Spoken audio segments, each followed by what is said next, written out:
So if we wanted to move forward, what would we need to do? We would need to hire a bond consultant. We would need to conduct a survey of the community, and what this survey would do would poll the community to see if there was even interest of the community to go out for another bond measure and to try to get a feel for, how successful we think a bond measure may or may not be. And I would say those reports would then be submitted to the Board of Trustees at a board meeting, and using that poll would really guide the board in whether or not we should go forward with another election.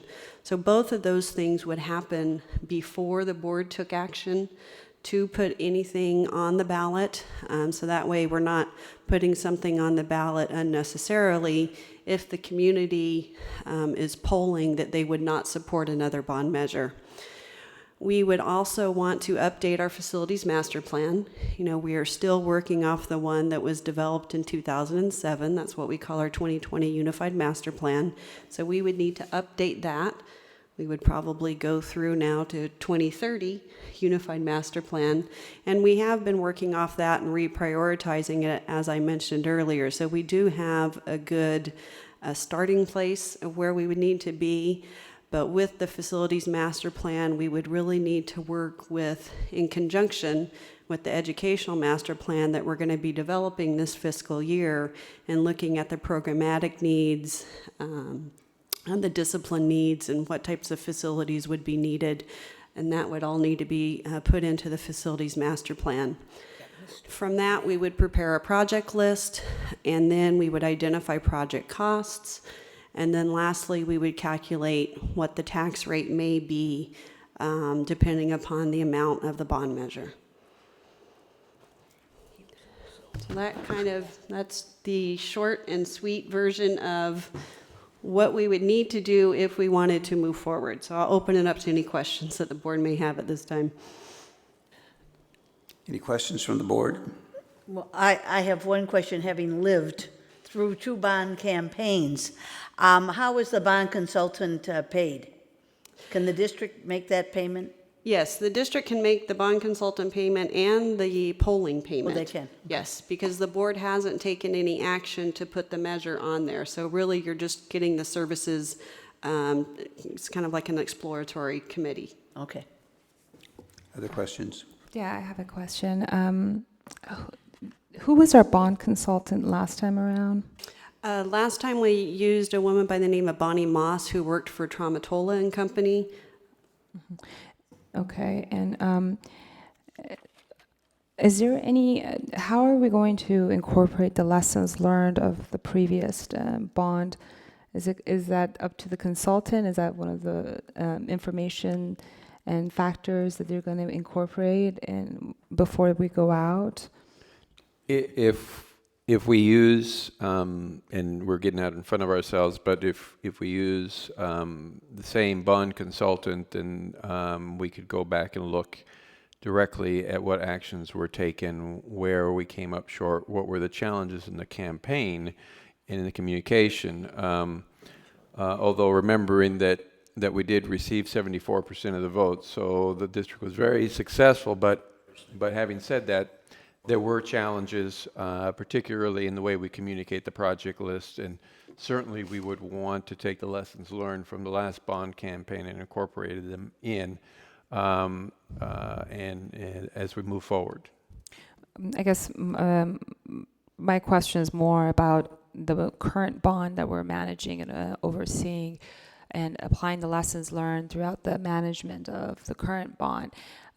Naturally, as a taxpayer, people may want to know, well, how's it going with the current bond, and some of the things that worked, that didn't work, is what I would imagine. And I would personally would like to see us incorporate our lessons learned and where we fell short now in the new bond campaign, and apply rigorous management of the potential bond that we're going to have in the future if the voters were to pass it. Other question.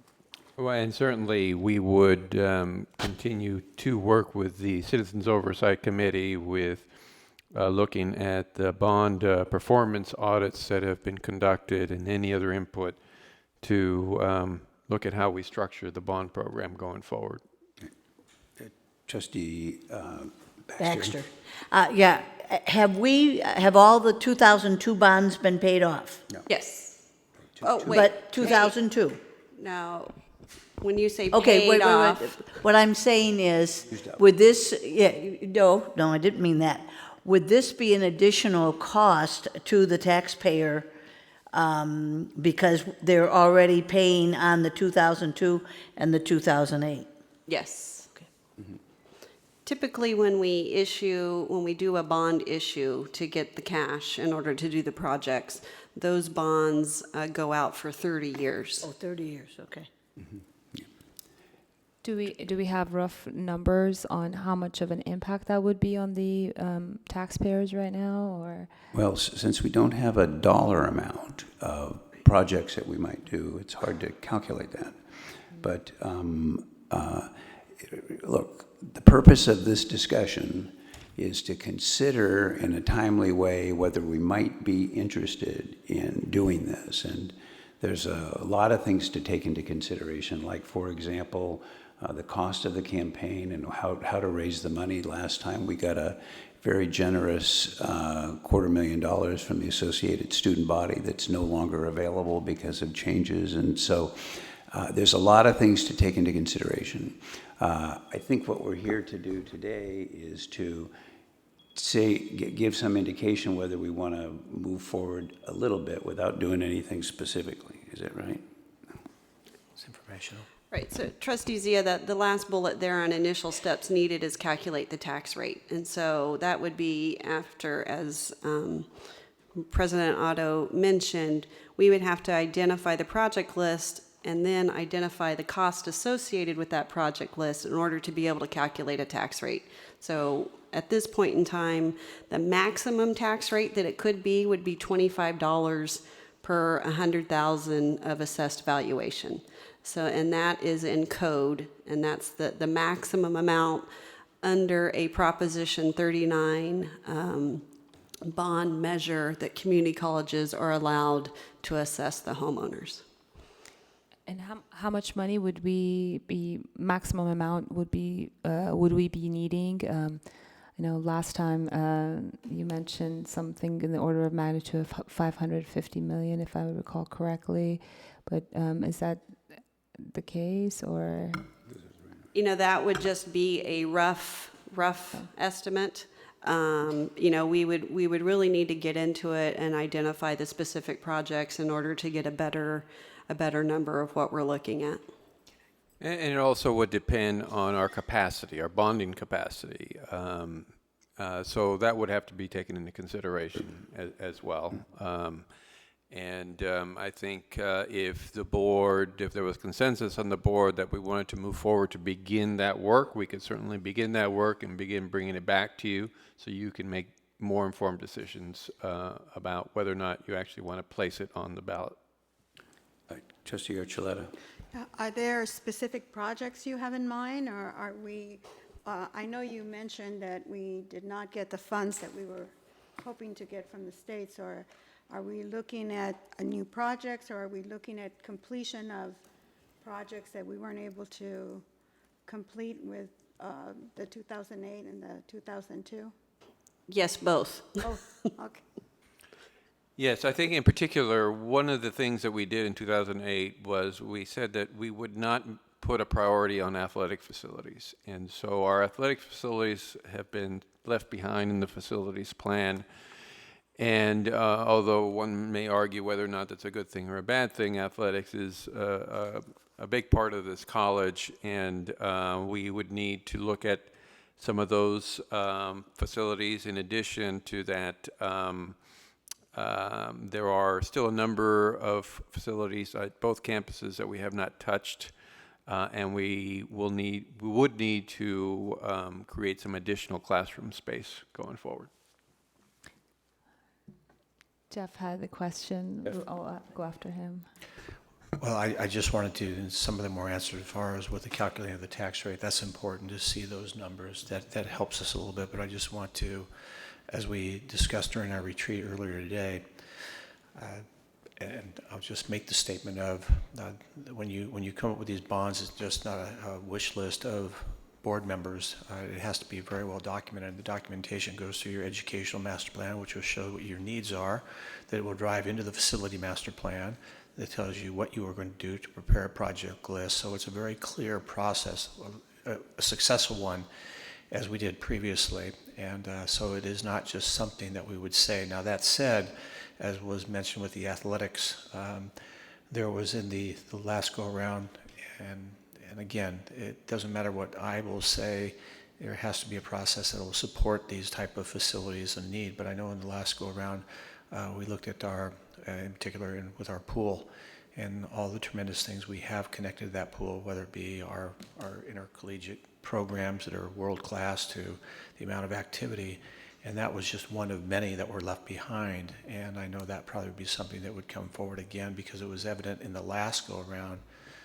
And I know some of you would say, how do you get from an educational master plan to talk about swimming? Well, it's also part of our curriculum. So, but I look forward to it. And my comment was going to be that I would like to move forward to at least to start moving towards a survey. I didn't know we have to hire a bond consultant first and foremost, but regardless, I would like to start getting some answers to some of these questions, whether it's doable or not. And the best way to start that is to move into the direction of conducting a survey. And that's what I would be willing, I would be supportive of, and see what we can do to finish the job that we started over 10, 15 years ago. Thank you. Trustee Zia. Yeah, I have two questions. Would it be possible to get a report from the Citizens Oversight Committee on how we're doing? I know the last one was in January, and I see they have a meeting in August 17th. Would it be possible to see a report before we conclude on this and see how we're doing? If I can just clarify, are you asking if we can invite the chair of the Citizens Oversight Committee, or when you say a report, are you talking about the update. annual report?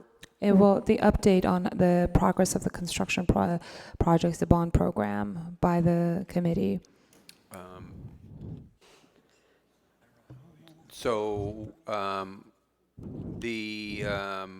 The committee will be working on the annual report this fall. I mean, we can certainly ask if they could speed that up to a certain extent. I don't know. The challenge is the performance audits and the financial audits feed into the annual report. But I mean, we can certainly take a look at that. I mean, you will certainly receive that report before you have to put the bond measure on the as a resolution. Right. Okay, and then how do we select the bond consultant? We would do, I would imagine, a request for proposals or request for qualifications and go through that process. Okay, thank you. So is there a sense of the board that we'd like to explore without making any commitments, initial steps here to just see what our options are? Is that a Yes. fair summary of the consensus? The commitment that would need to be made is we would go out and go through the process of bringing to the board a recommendation on a bond consultant, Okay. if that's the pleasure of the board. Okay. Is that the pleasure of the board? Well, I guess I'd like to understand the information that is currently there from the bond oversight committee and at the survey from the public before we put the cart before the horse and go out and hire a bond consultant. What if we decide not to go with a bond, and then what happens then? It's kind of a... The bond consultant is needed in order to help craft the questions that are in the survey. Right. And so that's why you hire the bond consultant first, and then you would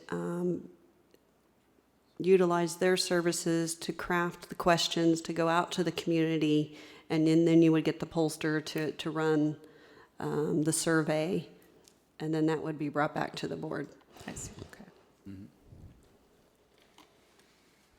Okay, then we will move forward and bring back to the board a recommendation. Okay, great.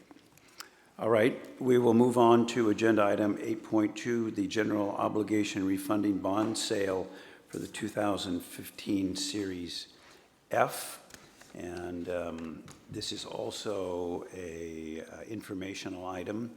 Who's going to give this report? Vice President Gable. Yes, so you see there in your report, or in the board item, that we did recently undergo a refinancing of some of the bonds that were issued back in 2002 and, or part of our 2002 election and our 2008 election. So we refinanced two different portions of our bonds. In doing so, when we refinanced it, it's similar to refinancing your home mortgage, where you're refinancing them at a lower interest rate so that the taxpayers are having to pay back a lesser amount. So overall, we were able to generate about a $3,657,000 net present value savings for the taxpayers, which was about a 10.4% savings. And you have there in your documents several pages that kind of go over those numbers. Just out of curiosity, does that figure take into consideration the cost of the sale? Yes, it does. Okay. Any other questions? Okay, well, thank you for that report. Agenda item 9.1. This is under Superintendent President. This is a resolution to support the America's College Promise Act of 2015. Superintendent President Eloy.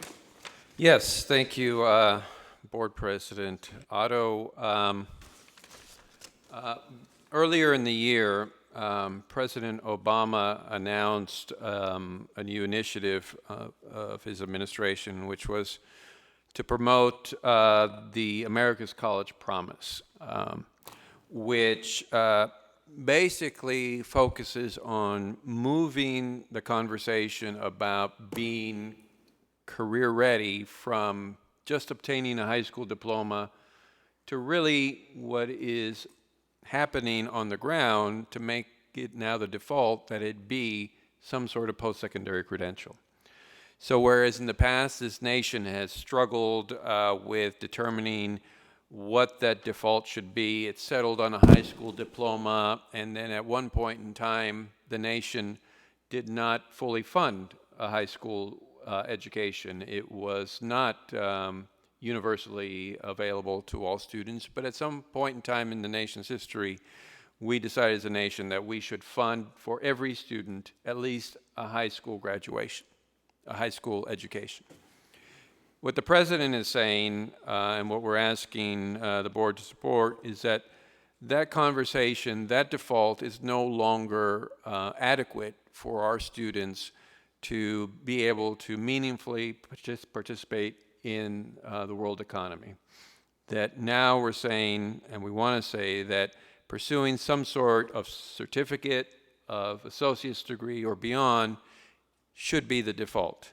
And so the President has proposed this. His vision is to support responsible students who are making progress toward this goal by providing a subsidy to states to fund up to about 3/4 of the cost of that education for the first 2 years, based on the average tuition cost in the nation for community colleges. California, being a low tuition state, would be a net beneficiary if this came to fruition. In other words, we would receive money above what the state subsidy, above what the national average is, because our cost of tuition is much lower. So we would be able to use those funds to better support students. In addition, because the federal government is paying for that initial 2 years, we would be able to reallocate Board of Governor fee waiver resources and be able to reallocate them to better support students. So earlier this month, Bills were introduced in both the Senate, the U.S. Senate, and the House in support of the America's College Promise Act. This resolution would send a message to Congress and to the Senate, to the House and to the Senate, that Long Beach City College supports these efforts and supports the President's vision around America's College Promise. I'd be happy to answer any questions. Anyone have any questions? Jeff? Just simply to that, 2 weeks ago, the Undersecretary of Education was here locally, Los Angeles, and I myself and Superintendent President Oakley had an opportunity to sit with him and talk about this. The resolution is what we're voting for. Very supportive of that. There is a lot of questions that still have not been answered. There's a lot of issues that have not been resolved, but this is really at the very beginning. Los Angeles Community College District and some others have done resolutions as well, similar to this, in support of. We can spend a lot of time asking a lot of questions about, for example, the fact that California, the cost for community college is so much cheaper than others, and therefore, and one time we were free, unlike many community college systems in other states.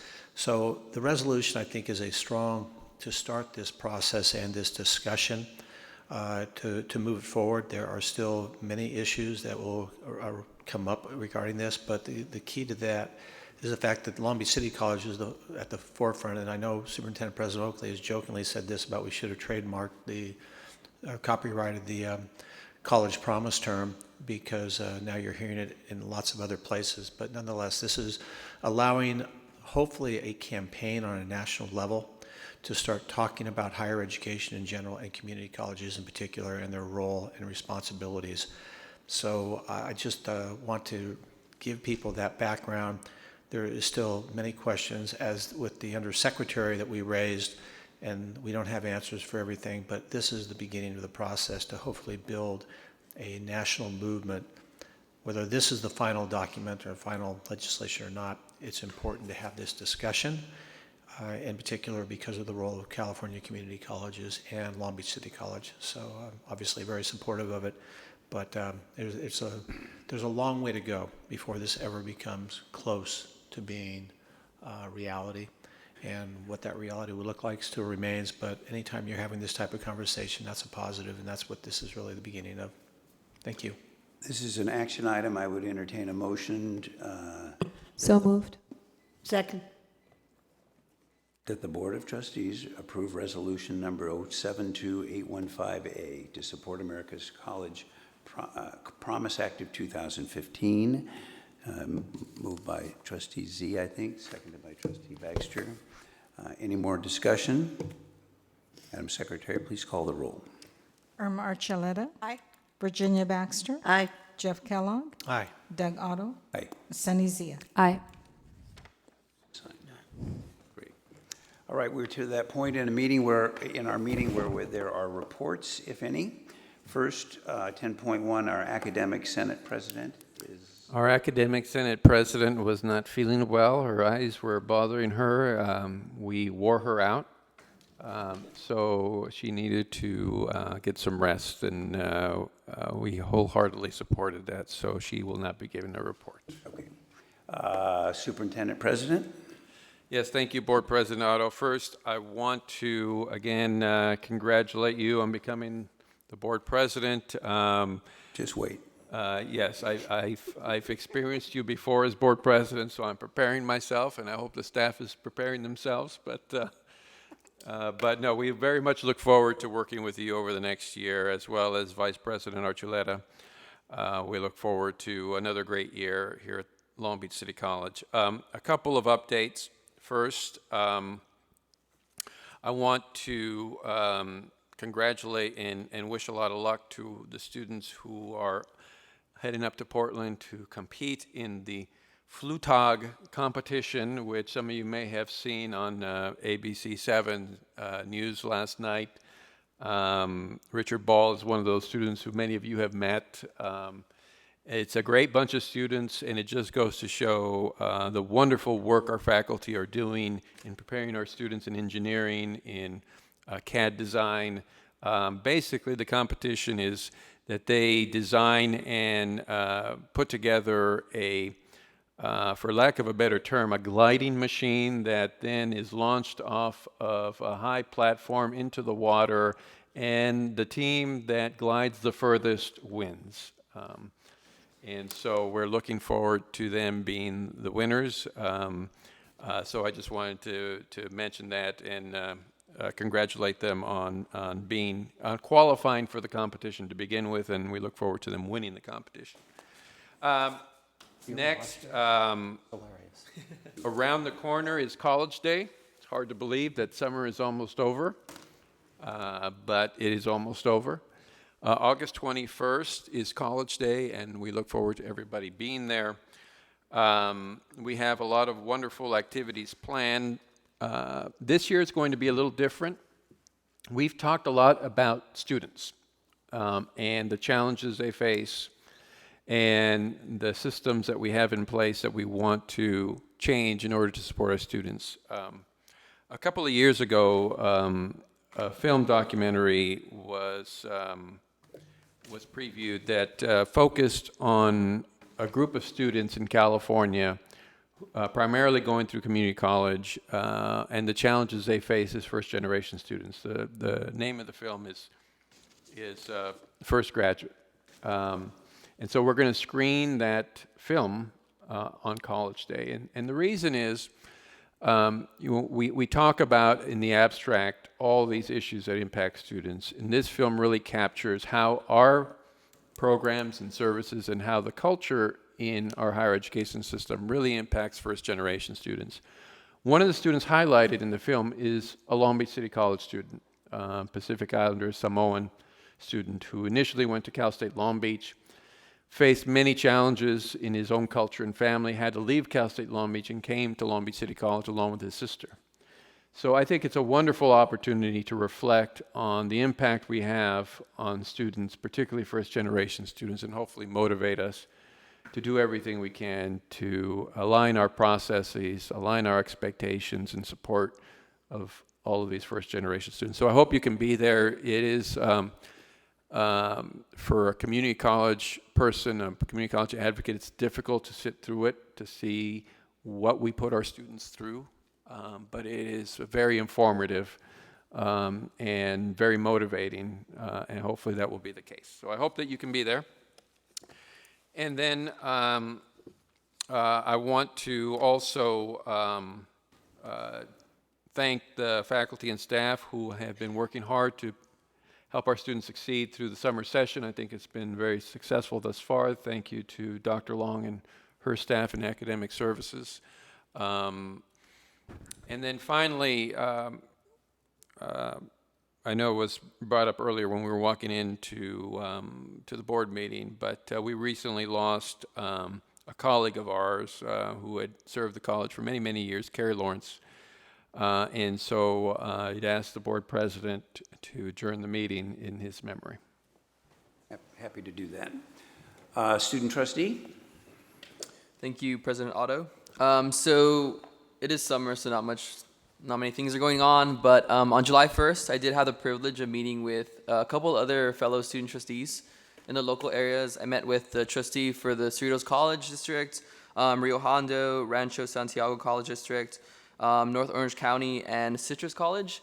So it was an informal meeting. It was about 6 of us. We actually discussed differences between multi-college districts and singular college districts and things like that, and we discussed each of our individual goals for the year. So that was really exciting. I think it's a great resource to know local student trustees, so I have them to contact if I have questions regarding anything student trustee related, besides you guys, of course. For students, 6-week courses are ending this week. I know I'm taking one 6-week course, so I'm trying to stay awake. It is finals week for us, so it's a little stressful, so if you see students falling asleep around class, or around the buildings, just leave them be. And then for those who are taking 8-week classes, 2 more weeks, we're almost there. And quickly, some upcoming dates. ASB is having their fall 2015 leadership retreat. That is August 13th through August 15th. Thursday and Friday, August 13th. The time for that is 8:30 a.m. to 5 p.m. And that's an all-day thing. That's going to be at LAC right here at T1300. So I'm sure you guys will be invited. Just giving you guys a heads up for that. And then on August 15th, that Saturday, it'll be at PCC, and that'll end around 1 p.m. So hopefully you guys can make it, stop by, and share your experiences as fellow trustees. I won't unfortunately be there for the entirety of the leadership training because that same weekend is the student trustee workshop in Costa Mesa. So I'll be juggling both training and workshops. So I'm excited. It's going to be a busy weekend for that. But yeah, hopefully you guys can make it. Thank you.